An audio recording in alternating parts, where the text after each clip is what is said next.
हरे कृष्णा। श्रीमद् भागवतम के तीसरे अध्याय भक्ति के कष्ट की निवृत्ति। श्री नारद जी कहते हैं, अब मैं भक्ति में ज्ञान और वैराग्य को स्थापित करने के लिए प्रयत्नपूर्वक श्री सुखदेव जी कहते हुए भागवत शास्त्र की कथा द्वारा उज्जवल ज्ञान यज्ञ करूँगा। यह यज्ञ मुझे कहाँ करना चाहिए? आप इसके लिए कोई स्थान बता दीजिए। आप लोग वेद के परगामी, इसलिए मुझे शुक्ल शास्त्र की महिमा सुनाइए और यह भी बताइए कि श्रीमद् भागवत की कथा कितने दिनों में सुनाई चाहिए और सुनने की विधि क्या है। सनक आदि बोले, नारद जी आप बड़े विनीत और विवेकी हैं, सुनिए हम आपको ये सब बातें बताते हैं। हरिद्वार के पास आनंद नाम का एक घाट, वहाँ अनेकों ऋषि रहते तथा देवता और सिद्ध लोग भी उसका सेवन करते रहते। भांति भांति के वृक्ष लताओं के कारण वह बड़ा सघन और वह बड़ा कोमल नवीन बालू बिछी हुई वह घाट बड़ा ही सुरमय और एकांत प्रदेश है। वहाँ हर समय सुनहरे कमलों की सुगंध आती है। उसके आसपास रहने वाले सिंह, हाथी आदि परस्पर विरोधी जीवों के चित्त में भी बैरभाव नहीं। वहाँ आप बिना किसी विशेष प्रयत्न के ही ज्ञान यज्ञ आरंभ कर दीजिए। उस स्थान में कथा अपूर्व रस का उदय होगा।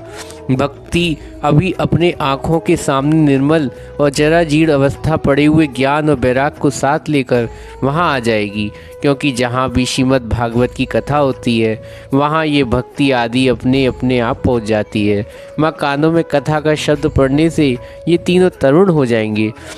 सूत जी कहते हैं, इस प्रकार कहकर नारद जी के साथ सनक आदि भी श्रीमद् भागवतम कथा अमृत का पान करने के लिए वहाँ से तुरंत गंगा तट पर चले आए। जिस समय वे तट पर पहुँचे, भूलोक, देवलोक और ब्रह्मलोक सभी जगह इस कथा का हल्ला हो गया। जो भगवत कथा रसिक विष्णु भक्त थे वे सभी श्रीमद् भागवत कथा अमृत पान करने के लिए सबसे आगे दौड़कर आने लगे।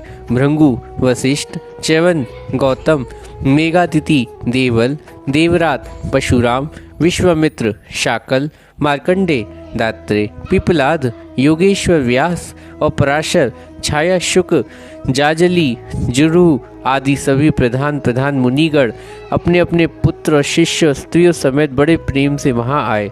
इनके सिवा वेद, वेदांत, उपनिषद, तंत्र, मंत्र, 17 पुराण, 6 शास्त्र विमूर्तिमान होकर वहाँ उपस्थित हुए। गंगा आदि नदियाँ, पुष्कर आदि सरोवर, कुरुक्षेत्र आदि समस्त क्षेत्र, सारी दिशाएं, दंडक आदि वन, हिमालय आदि पर्वत, देव, गंधर्व, दानव आदि सभी कथा सुनने चले हैं। जो लोग अपने गौरव के कारण नहीं आए, ऋषि भंगु उन्हें समझा बुझा कर ले आए। तब कथा सुनाने के लिए दीक्षित होकर श्री कृष्ण परायण सनकादि नारद जी के दिए हुए श्रेष्ठ आसन विराजमान हुए। उस समय सभी श्रोताओं ने उनकी वंदना की। श्रोताओं में वैष्णव, विरक्त, सन्यासी और ब्रह्मचारी लोग आगे बैठे। उन सब में आगे नारद जी विराजमान हुए। एक और ऋषिगण, एक और देवता और एक और वेद और उपनिषद आदि सब तीर्थ बैठे और दूसरी ओर स्त्रियां बैठी।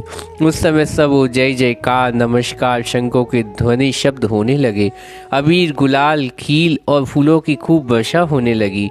कोई देवश्रेष्ठ तो विमान पर चढ़कर वहाँ बैठे सब लोगों पर कल्प वृक्ष के पुष्पों की वर्षा करने लगे। सूत जी, इस प्रकार पूजा समाप्त होने पर जब सब लोग एकाचित हो गए, तब सनकादि ऋषि महात्मा नारद को श्रीमद् भागवत का मातम स्पष्ट करके सुनाने लगे। सनकादि ने कहा, अब हम आपको इस भागवत शास्त्र की महिमा सुनाते हैं। इसके श्रवण मात्र से ही मुक्ति हाथ लग जाती है। श्रीमद् भागवत की कथा का सदा सर्वदा सेवन आस्वादन करना चाहिए। इसके श्रवण मात्र से श्री हरि हृदय में आ जाते हैं। इस ग्रंथ में 18,000 श्लोक, 12 स्कंद तथा सुखदेव और राजा परीक्षित का संवाद, यह भागवत शास्त्र ध्यान देकर सुनिए। यह जीव तभी तक अज्ञान वश इस संसार चक्र में भटकता है जब तक क्षण भर के लिए कानों में शुक्ल शास्त्र की कथा नहीं पड़ती। बहुत से शास्त्र पुराण सुनने से क्या लाभ, इससे तो व्यर्थ का भ्रम बढ़ता है। मुक्ति देने के लिए तो एकमात्र भागवत शास्त्र ही गरज रहा है। जिस घर में नित्य प्रति श्रीमद् भागवत की कथा होती है वह तीर्थ रूप हो जाता है। जो लोग उसमें रहते हैं उनके सारे पाप नष्ट हो जाते हैं। हजारों अश्वमेध यज्ञ, सैकड़ों वाजपेयी यज्ञ इस शुक्ल शास्त्र की कथा के 16वां अंश नहीं हो सकते। तपोधन, जब तक लोग इस शरीर में पाप निवास करते हैं, फल की दृष्टि शुक शास्त्र कथा की समता गंगा, गया, काशी, पुष्कर या प्रयाग कोई भी तीर्थ नहीं कर सकता। यदि आपको परम गति की इच्छा है तो अपने मुख से ही श्रीमद् भागवत के आधे अथवा चौथाई श्लोक का भी जो नित्य नियम पूर्वक पाठ कीजिए।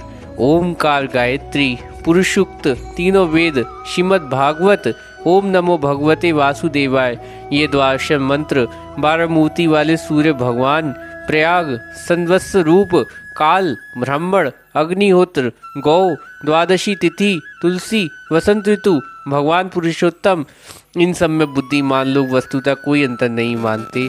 जो पुरुष अहर्निश अर्थ सहित श्रीमद् भागवत शास्त्र का पाठ करता है उसके करोड़ जन्मों का पाप नष्ट हो जाता है, इसमें तनिक भी संदेह नहीं। जो पुरुष नित्य प्रति भागवत का आधा या चौथाई श्लोक भी पढ़ता है और उसे राज सूर्य अश्वमेध यज्ञ का फल मिलता है। नित्य भागवत का पाठ करना, भगवान का चिंतन करना, तुलसी सींचना, गौ की सेवा करना, ये चारों समान है। जो पुरुष अंत समय में श्रीमद् भागवत का वाक्य सुन लेता है उस पर प्रसन्न होकर भगवान उसे वैकुंठ धाम दे देते हैं। जो पुरुष इसे सोने के सिंहासन पर रखकर विष्णु भक्त को दान करता है वह अवश्य भगवान का सायुज्य प्राप्त करता है। जिस दुष्ट ने अपनी सारी आयु में चित्त को एकाग्र करके श्रीमद् भागवत का थोड़ा सा भी रसवादन नहीं किया उसने जीवन व्यर्थ ही गवा दिया। उसने अपना सारा जन्म चंडाल और गधे के समान व्यर्थ बिताया। वह तो अपनी माता को प्रसव पीड़ा पहुंचाने के लिए उत्पन्न हुआ। जिसने शुक्र शास्त्र के थोड़े से भी वचन नहीं सुने वह पापात्मा तो जीता हुआ भी मुर्दे के समान ही है। पृथ्वी में भार रूप में पशु तुल्य मनुष्य को धिक्कार है जो स्वर्गलोक में देवताओं के प्रधान इंद्रादि कहा करते हैं। संसार में श्रीमद् भागवत की कथा मिलना अवश्य कठिन है। जब करोड़ों जन्मों का पुण्य होता है तभी इसकी प्राप्ति होती है। नारद जी, आप बड़े ही बुद्धिमान और योग निधि हो, अतः आप प्रयत्न पूर्वक कथा का श्रवण कीजिए। इसको सुनने के लिए दिन का कोई नियम नहीं, इसे तो सर्वदा सुनना अच्छा है। इसे सत्य भाषण ब्रह्मचर्य पालन पूर्वक सर्वथा ही सुनना श्रेष्ठ माना गया, किंतु कलयुग में ऐसा होना कठिन है। इसलिए इसकी सुखदेव जी ने जो विशेष विधि बताई वह जान लेनी चाहिए। कलयुग में बहुत दिनों तक चित्त की वृत्ति वश में रखना, नियमों को बंधे रहना, किसी पुण्य काल के दीक्षित रहना कठिन है। इसलिए सप्ताह श्रवण की विधि है। श्रद्धापूर्वक कभी भी श्रवण करने अथवा माघ मास में श्रवण करने से जो फल होता है वही फल सुखदेव जी की सप्ताह श्रवण निर्धारित किया गया। मन में असमय असंयम, योग की बहुलता, आयु की अल्पता के कारण तथा कलयुग में अनेकों दोष संभावना सप्ताह श्रवण विधान किया गया। जो फल तप योग समाधि से प्राप्त नहीं हो सकता वह सर्वांग रूप सप्ताह श्रवण सहज ही मिल जाता है। सप्ताह श्रवण यज्ञ से बढ़कर वर्ष से बढ़कर और तप से कहीं बढ़कर है। तीर्थ सेवन सदा ही बड़ा, योग से बढ़कर, यहाँ तक कि ध्यान और ज्ञान से भी बढ़कर। अजी इसकी विशेषता कहाँ तक वर्णन करें, ये तो सभी से बढ़ चढ़कर है। शौनक जी कहते हैं, सूत जी ये तो आपने बड़े आश्चर्य की बात कही। अवश्य ये भागवत पुराण योग वेता ब्रह्मा जी के भी आदि कारण श्री नारायण निरूपण करता है, परंतु ये मोक्ष की प्राप्ति में ज्ञानादि सभी साधनों का तिरस्कार करके इस युग में उनसे भी कैसे बढ़ गया। सूत जी ने कहा, शौनक जी जब भगवान श्री कृष्ण इस धरा धाम को छोड़कर अपने नित्य धाम जाने लगे तब उनके मुखारबिंद से एकादश स्कंद ज्ञान उपदेश सुनकर भी उद्धव जी ने पूछा। उद्धव जी बोले, गोविंद अब आप अपने भक्तों में कार्य करने परम धाम पधारना चाहते हैं, किंतु मेरे मन में एक बड़ी चिंता है, उसे सुनकर आप मुझे शांत कीजिए। अब घोर कलिकाल आया ही समझिए, इसलिए संसार में फिर अनेक दुष्ट प्रकट हो जाएंगे। उनके संगति से अनेकों सत्पुरुष भी उग्र प्रकृति हो जाएंगे। तब उनके भाव से दबकर ये गौर रूपणी पृथ्वी किसकी शरण में जाएगी। कमल नयन, मुझे तो आपको छोड़कर इसकी रक्षा करने वाला कोई नहीं दिखता, दूसरा कोई नहीं दिखाई देता। इसलिए हे भक्त वत्सल, आप साधुओं पर कृपा करके यहाँ से मत जाइए।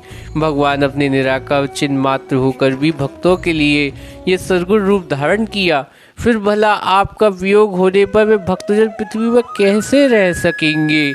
निर्गुण उपासना तो बड़ा कष्ट है, इसलिए कुछ और विचार कीजिए। प्रभास क्षेत्र में उद्धव जी के यह वचन सुनकर भगवान सोचने लगे कि भक्तों के अवलंब के लिए मुझे क्या व्यवस्था करनी चाहिए। शौनक जी, तब भगवान अपनी सारी शक्ति भागवत में रख दी। निरंतर ध्यान होकर इस भागवत समुद्र प्रवेश कर गए, इसलिए यह भगवान की साक्षात शब्दमयी मूर्ति। इसके सेवन, श्रवण, पाठ अथवा दर्शन से मनुष्यों के सारे पाप नष्ट हो जाते हैं। इसी से इसका सप्ताह श्रवण सबसे बढ़कर माना गया और कलयुग में तो अन्य सब साधन छोड़कर यही प्रधान धर्म बताया गया। कली काल में यही ऐसा धर्म है जो दुख, दरिद्रता, दुर्भाग्य और पापों की सफाई कर देता है तथा काम, क्रोध आदि शत्रु में विजय दिलाता है। अन्यथा भगवान की इस माया से पीछा छुड़ाना देवताओं के लिए भी कठिन है। मनुष्य तो इसे छोड़ ही कैसे सकते हैं। अतः इसे छूटने के लिए सप्ताह श्रवण विधान किया गया। सूत जी कहते हैं, जिस समय सनक आदि मुनीश्वर इस प्रकार सप्ताह श्रवण महिमा का बखान कर रहे, उस सभा में बड़ा आश्चर्य हुआ। उसी मैं तुम्हें बताता हूँ, सुनो। माँ तरुण अवस्था में प्राप्त हुए अपने दोनों पुत्रों के साथ विशुद्ध प्रेम रूपा भक्ति बारंबार श्री कृष्ण गोविंद हरे मुरारी हे नाथ नारायण वासुदेव आदि भगवान नामों का उच्चारण करती हुई अस्कर्मात प्रकट हो गईं। तभी सदस्यों ने देखा कि परम सुंदरी भक्ति रानी भगत के भागवत के अर्थों का आभूषण पहने हुए वहां पधारी। मुनियों की उस सभा में वे यह तर्क वितर्क करने लगे कि ये कैसे आईं, कैसे प्रविष्ट हुई। तब सनकादि ने कहा, ये भक्ति देवी अभी अभी कथा के अर्थ से निकली। उनके ये वचन सुनकर भक्ति ने अपने पुत्र समेत अनंत विनम्र होकर सनत कुमार जी से कहा। भक्ति बोली, मैं कलयुग में नष्ट प्राय हो गई थी। अपने कथा अमृत से सींचकर मुझे फिर से पुष्ट कर दिया। अब आप ये बताइए कि मैं कहाँ रहूं। यह सुनकर सनकादि ने उससे कहा, तुम भक्तों के संपादन करने वाली, संसार रोग को निर्मूल करने वाली हो, अतः तुम धैर्य धारण करके उनके नित्य निरंतर विष्णु भक्तों के हृदय में निवास कर लो। कलयुग के दोष भले ही सारे संसार को अपना प्रभाव डाले, किंतु वहाँ तुम पर इनकी दृष्टि भी नहीं पड़ सकेगी। इस प्रकार उनकी आज्ञा पाती भक्ति तुरंत भगवत भक्तों के हृदयों में जा विराजी। उनके हृदय एकमात्र हरि भक्त निवास करती। वह त्रिलोकी अनंत निर्धन होने पर भी परम धन्य है, क्योंकि वे भक्ति की डोरी से बंधकर साक्षात भगवान भी अपने परम धाम छोड़कर उनके हृदय में आ बस जाते हैं। भूलोक में यह भागवत साक्षात पर ब्रह्म विग्रह। हम इसकी महिमा कहाँ तक वर्णन करें। इसका आश्रय लेकर इसे सुनने से तो सुनने वाले दोनों का भगवान श्री कृष्ण समता प्राप्त हो जाती है। अतः इसे छोड़कर अन्य धर्मों में क्या प्रयोजन। हरे कृष्णा।